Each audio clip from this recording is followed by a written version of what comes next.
शेतकरी मंडळी नमस्कार. कांदा व लसूण पिकासंबंधातील काही महत्त्वाच्या घडामोडी, बातम्या तसेच शेतीविषयक माहिती घेऊन येणाऱ्या आपल्या लाडक्या कांदा व लसूण समाचारच्या या 27व्या अंकामध्ये मी डॉक्टर राजीव काळे, वरिष्ठ शास्त्रज्ञ कृषी विस्तार, कांदा व लसूण संशोधन संचालनालयाच्या वतीने आपणा सर्वांचं स्वागत करतो. चला तर मग या अंकाची सुरुवात करूयात या महिन्यातील कृषी सल्ल्याने आणि जाणून घेऊयात रांगडा हंगामातील सुधारित जातींबद्दल. अशा जाती की ज्यांचा अवलंब केल्यामुळे शेतकरी मित्रांना जास्त उत्पादन तसेच जास्त नफा देखील मिळू शकतो. कांदा व लसूण संशोधन संचालनालयाने रांगडा हंगामासाठी लाल व पांढऱ्या रंगाच्या अशा 5 सुधारित जाती आहेत. त्यामध्ये 4 लाल रंगाच्या आणि 1 पांढऱ्या रंगाची जात विकसित केलेली आहे. त्यामध्ये भीमा राज ही जात खरीप, रांगडा आणि रब्बी या तिन्ही हंगामासाठी उपयुक्त आहे.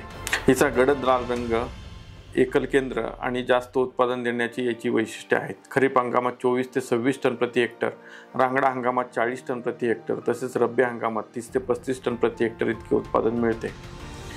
भीमा रेड ही दुसरी खरीप, रांगडा आणि रब्बी या तिन्ही हंगामासाठी उपयुक्त असणारी जात आहे.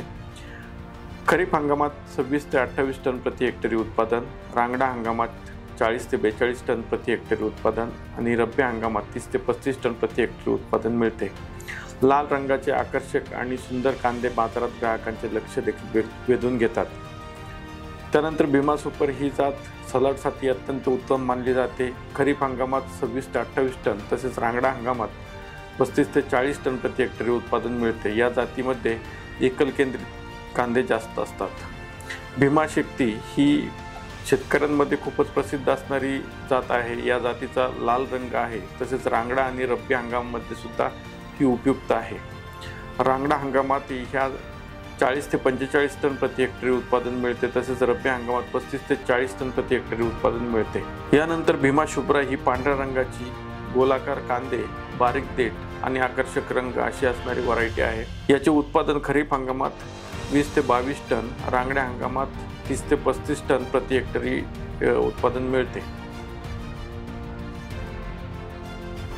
शेतकरी मित्रांनो, आजच्या सविस्तर चर्चेमध्ये आपण जाणून घेणार आहोत रांगडा हंगामातील कांद्याच्या रोपवाटिकेचे व्यवस्थापन. 1 हेक्टर लागवडीसाठी सुमारे 5 ते 7 किलो बियाणे 5 गुंठे क्षेत्रावरती पेरून रोपवाटिका तयार करणे आवश्यक आहे. सर्वप्रथम शेताची खोल नांगरणी करावी, जेणेकरून कीड व रोग आणि तणांचा प्रादुर्भाव कमी होईल.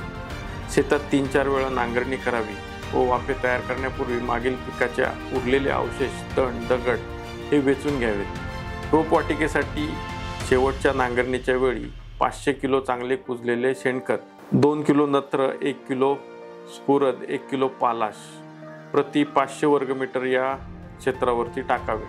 पेरणीनंतर 20 दिवसांनी 1 किलो नत्र टाकण्याची शिफारस केली गेली आहे. निरोगी रोपे मिळवण्यासाठी 1250 ग्रॅम प्रति हेक्टर एवढा ट्रायकोडर्मा देखील वापरावा. तसेच रोपवाटिकेसाठी 10 ते 15 सेंटीमीटर उंच, 1 ते 1.25 मीटर रुंद आणि सोयीनुसार लांबीचे गादे वाफे तयार करावे. मृदाजन्य रोगांपासून बचाव करण्यासाठी पेरणीपूर्वी बियाण्यांवरती प्रक्रिया करावी. यासाठी 2 ते 3 ग्रॅम कार्बेंडाझिम किंवा कॅप्टन किंवा थायरम या बुरशीनाशकाची बीज प्रक्रिया करावी. वाफे तयार केल्यास 5 ते 7 सेंटीमीटर अंतरावरती बियाणे ओळीने पेरावे. 1 ते 1.5 सेंटीमीटर खोलवर पेरावे. पेरणीनंतर बियाणे बारीक कुजलेल्या शेणखताने किंवा कंपोस्टने झाकून टाकावे. रोपवाटिकेतील तण नियंत्रणासाठी पेरणीनंतर लगेच 3.5 ते 4 मिली पेंडिमिथिलिन प्रति लिटर पाण्यात मिसळून फवारणी करावी. जमिनीच्या पाणी धरून ठेवण्याच्या क्षमतेनुसार तसेच पावसाच्या अंदाजानुसार वाफ्यांना पुरेसे ओलावा राहील अशा पद्धतीने सिंचनाचे नियोजन करावे. पेरणीनंतर 20 ते 25 दिवसांनी खुरपणी करावी.